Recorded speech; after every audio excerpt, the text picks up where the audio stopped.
Eero. Kuuleeko Eero? Kuullaan, joo. Terve Eero, mistä päin Eero soittelet? Jossain Turussa. En mä tiedä oikein tarkkaan sijaintia. Jossain täällä Turussa. Mitäs Eero haluaisit astrologilta tietää? Mä haluaisin tietää, että helpottaisi tää krapula ikinä sattuu ihan törkeästi.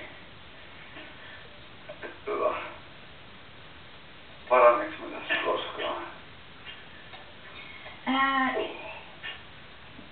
Sulla on Eero, sä oot aurinko-oina. Ja se on tuolla 4. huoneessa, mutta se on noususkorppari. Ja sulla on, mikä on sinä näet hyvin tämmönen, kokee elämää hyvin syvästi. Että on tarve oikeastaan kokea elämää syvästi. Et sitä kautta sä tavallaan niin opit katsomaan ja sisäistämään elämää ja varsinkin ihmissuhteessa, koska sehän on ihmissuhteen jana toi nousumerkki. Ja sulla on Saturnus siellä, eli Saturnus on semmoinen portinvartijana sulla.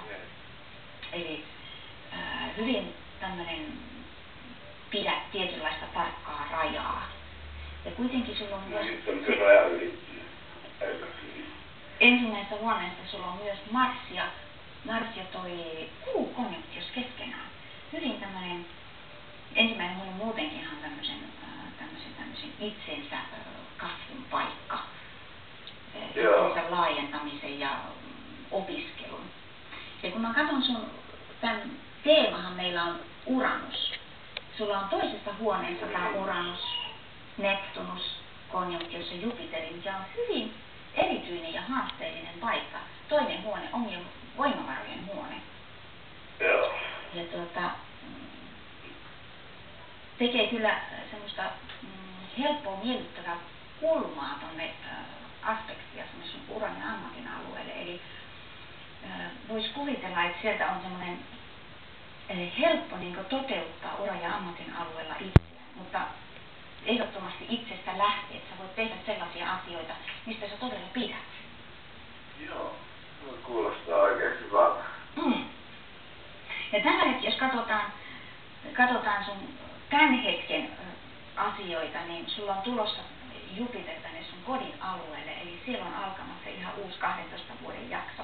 Eli uutta laajentumista, millä tavalla sä otat sen vastaan, lähdetkö sä mukaan, se voi olla, usein ihminen muuttaa tässä ajassa, tai sinne kotiin tulee jotain kivaa, uutta, vaikka remonttia tai mitä tahansa.